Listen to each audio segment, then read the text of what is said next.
Hello, everybody, and welcome to another edition of Rowing Chat. Today is a rather special episode for me because I've got a first. I've been doing the podcast since 2013, and I've never before had a rowing photographer on as my guest. And today I'm delighted to welcome Merijn Soeters from the Netherlands. Hello. Thank you very much. I'm so proud to be the first. In fact, we both know that I have had other people who take photographs on the podcast, haven't I?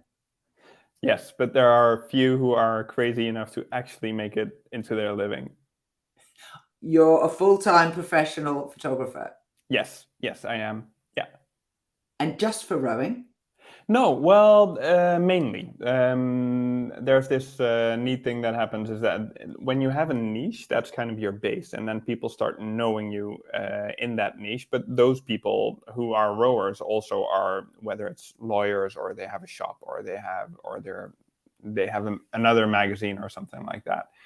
But I do think that still about 90% of my income or work or time spent is on rowing. Yeah.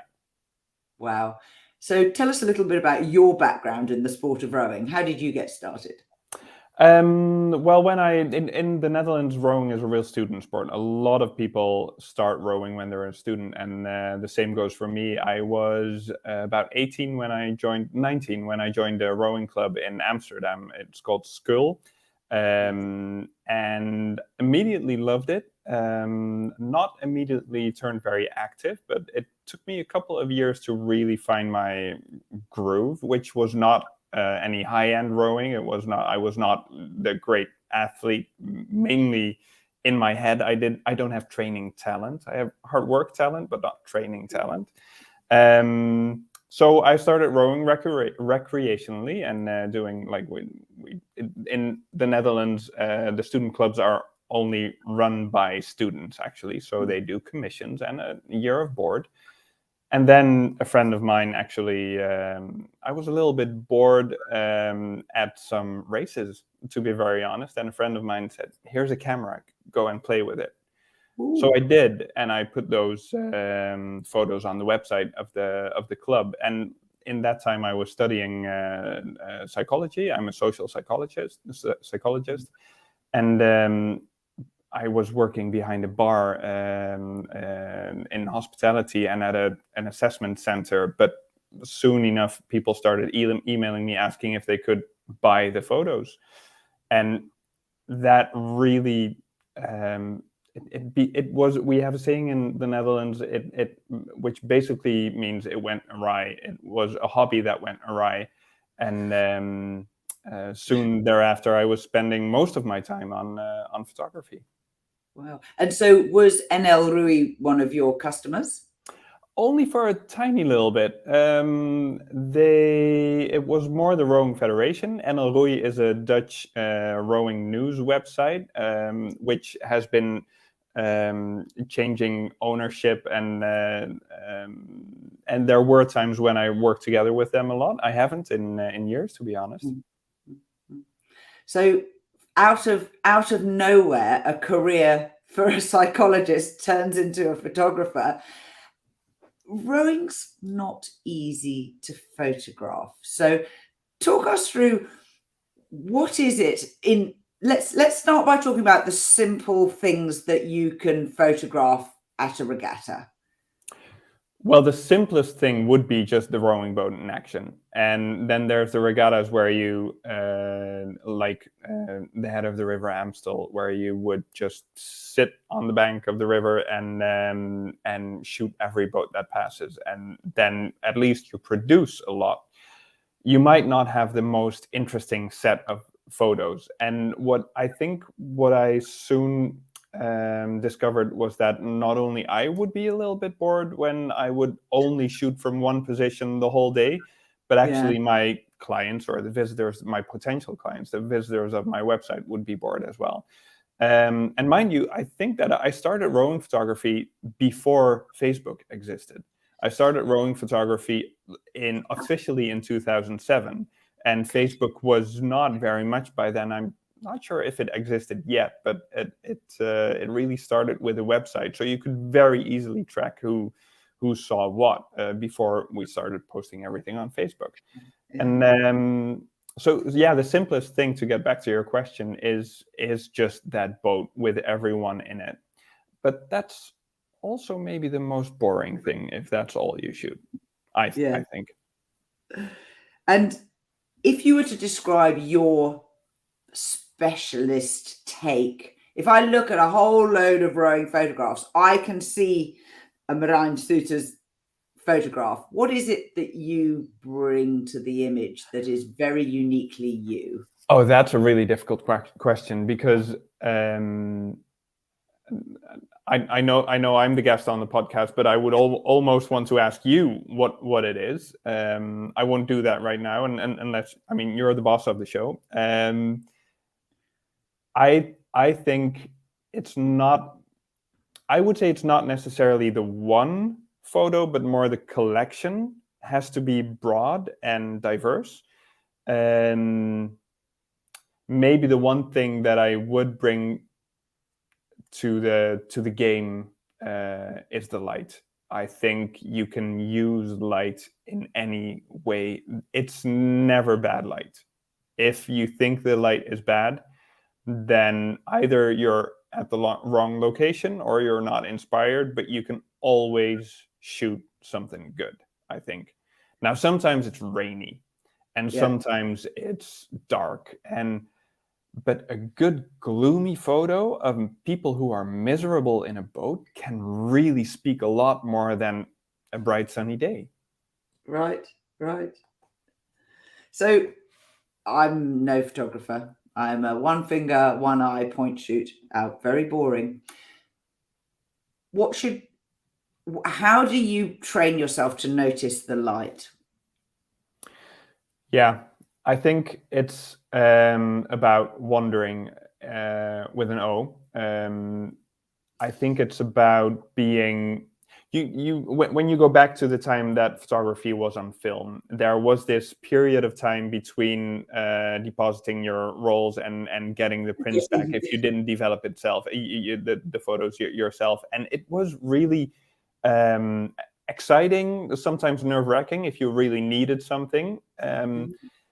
But that still exists, but the time gap is just a lot shorter. But you still, with every photo, can have that feeling of excitement. And even when it's click and then going to your screen, you still can be excited about what it is that you made, and then be critical. Don't be done when you think, oh, that's good or that's not good.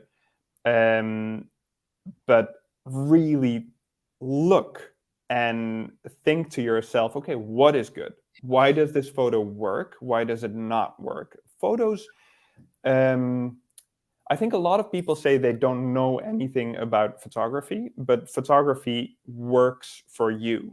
There's a lot in the image that can work on the eye and on the brain of the people who's looking at it.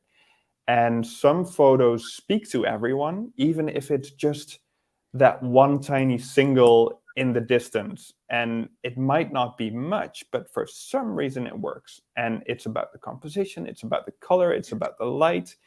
And you can search for that feeling when you look at your own photos as a photographer. But you have to be critical and never be, well, not never be content. You can really be happy with some photos every now and then. But yeah. Now, what you described about the image of the the landscape, and then suddenly there's a single. So this is one that I particularly like, and of course it's showing a lovely row of houses until I move my hands and you realize there are two tiny little scullers wearing bright yellow shirts and a double, and another one in a single. And what you're enjoying is the symmetry of the trees and the houses. Yeah. But of course, that is not the point of that photograph, is it?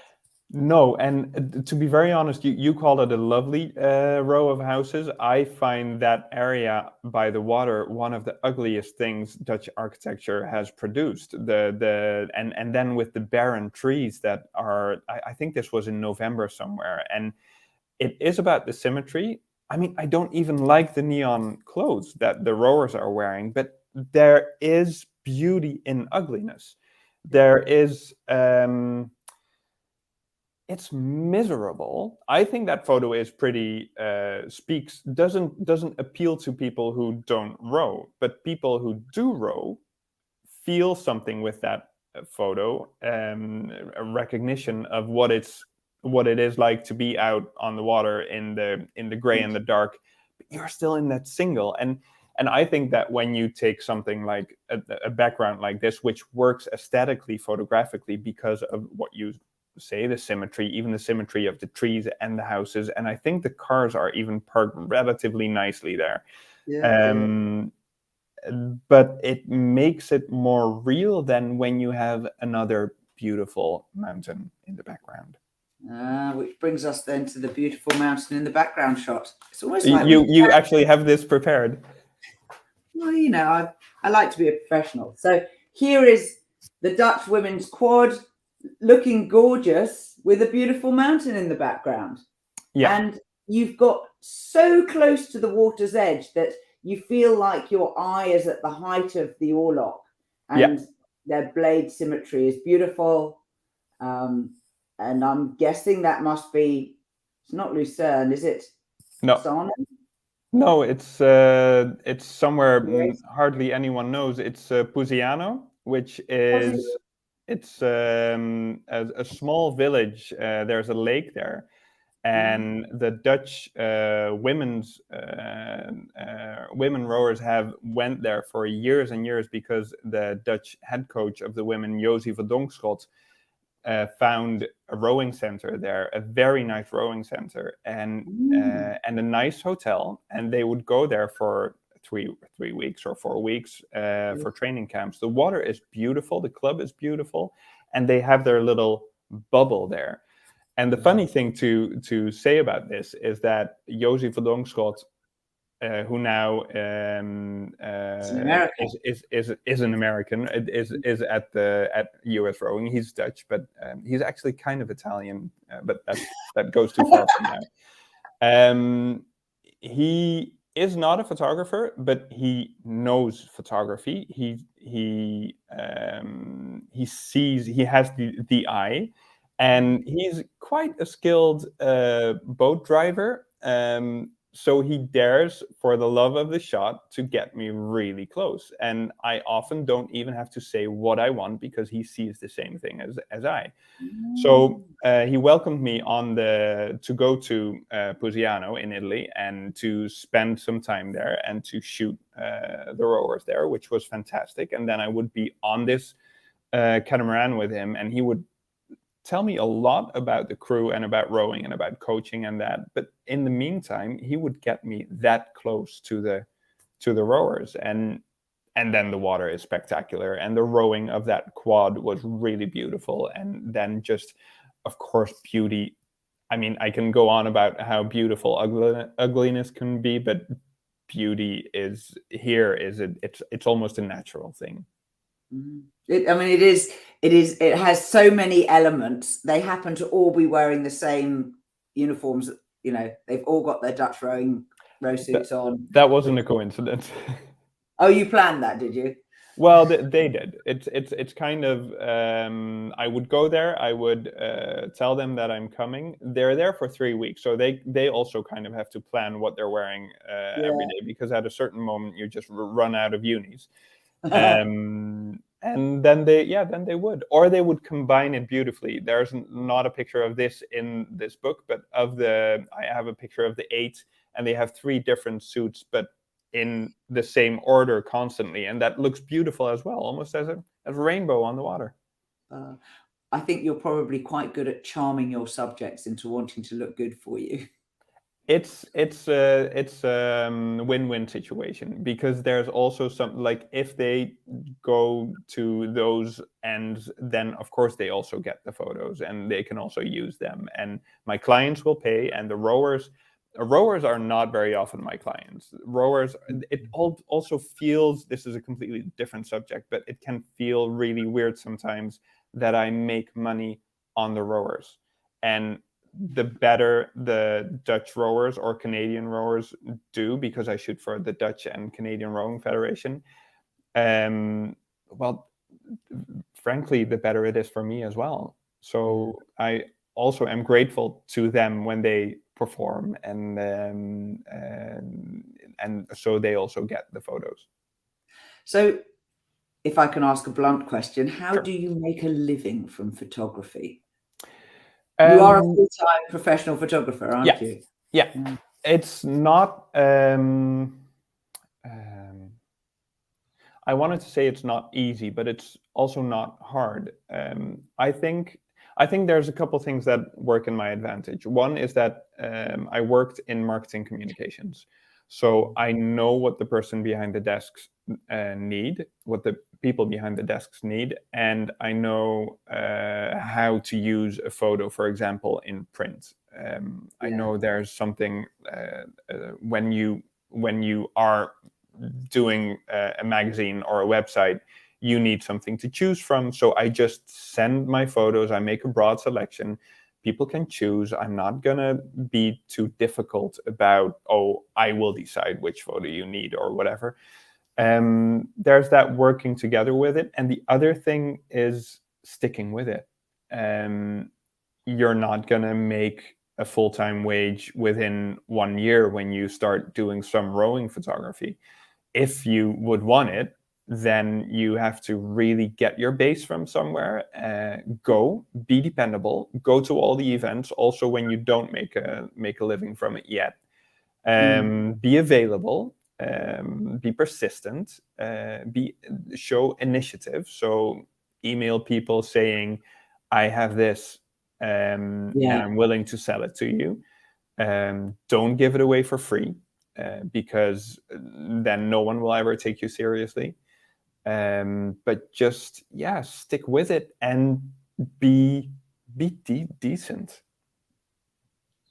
Overall, be decent.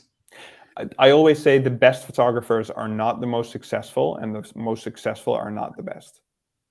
I can see that. Yeah, there is a lot of elements of humanity in your personality, as well as your skill with a lens and a camera. Well, I think when you take a lot of photos, and so far I took about, I think I still have about 300,000 or something, which is not even that many when you consider that it's been 15 years.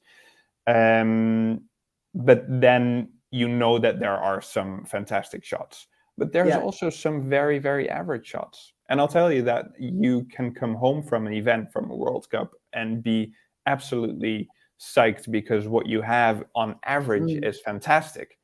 And you can come home from an event and on average, it's quite average. So how many clients do you have in a year? I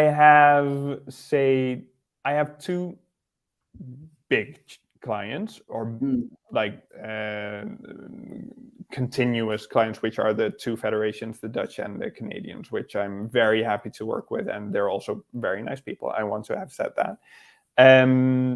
But I think in total per year, I have, in a bad year, 200, and in a good year, 400 clients. And that ranges from that big federation to the mother of a rower who would like a small print on her fridge. And then you're talking about 10 or 15 euros or dollars. And so it really ranges.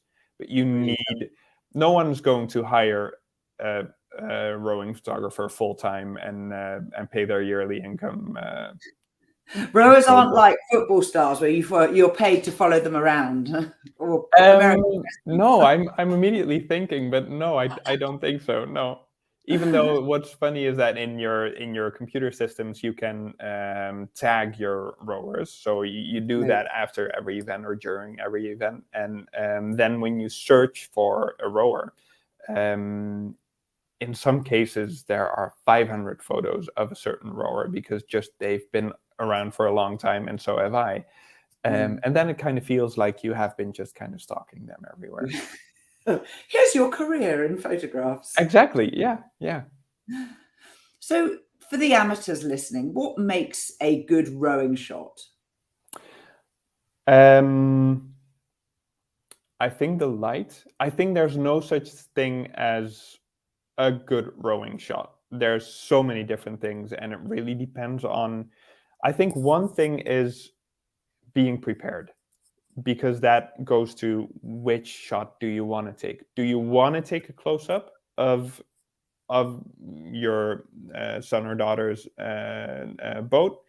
Then you have to be prepared for when the moment comes, and take your time, take a good deep breath, and choose your position. Don't like dump your bike in the grass and think that you can do it in 2 seconds. Just, if you want to take a good shot, then take your time to prepare and take that good shot. Look at where the light is and all that. But the other thing is really, what do I want? Do I want that close up, or do I want a nice overview of the area? One thing that I once wrote about is, you can follow a crew everywhere, but if you always shoot from a bridge or from the riverbanks, and you always have them with water in the background, then basically, if it's the same crew, you have the same photo throughout the year 10 times. What's the surrounding? What's the moment? I like to choose a stretch, like maybe 200 meters before the finish of a 5 or 8 kilometer race, because then everyone's dying in the boat, and it makes for the most beautiful, gorgeous, ugly faces. And I actually think that, well, often men are really happy with those shots, because they feel they look heroic and like a dying swan or a beast in the boat. And women aren't always as pleased when I take that position. We'd look us looking pretty at the start. Yes, no sweat.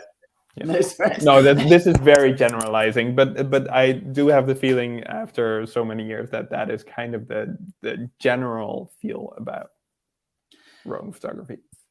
Do you crop your photographs? Oh, yeah. So you take a picture and then you look at reducing it in size. So obviously rowing boats are long and thin, and cameras don't typically fit well.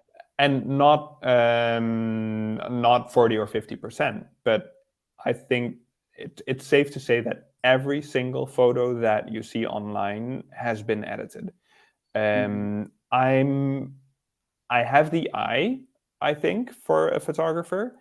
I don't have the skills. I sometimes see photographers who shoot, and what comes from their camera is immediately good and complete and almost done, and the lighting is good and the cropping is good. I don't have that. I need to edit, and I honestly think that that's also, when you start getting in that flow, that also leads to that most of your shots look. Maybe that's a little bit of what you said earlier, like you can see that it's one of my shots. Often they would be just right. There's not like, I like either to be the tip of the bow and stern both to be in the photo, or neither of them. Not halfway, and also not too much water under and no air above, or all those things. It kind of has to be right. So here we go. Here is the stern is in the picture and the bow is not. Yeah. But there I think the balance works. Yeah, it does. And the fact that one man is turned and looking towards you is quite interesting as well. That's good fortune when that happens. But you've got you've decided how to lay out the shot, and you probably have 3 or 4 photographs. You got the 3 before, and then he turns his head, and he heard the click of the shuttle. I don't know exactly. And this was in Linz, I think, at the 2019 World Rowing Championships, and we went to the start on, I think, a finals day, but very early in the morning. So we drove through this because a friend of mine, who is not a rowing photographer but a commentator, he was with me, and we drove through this forest because you couldn't get to the start, or eventually it worked.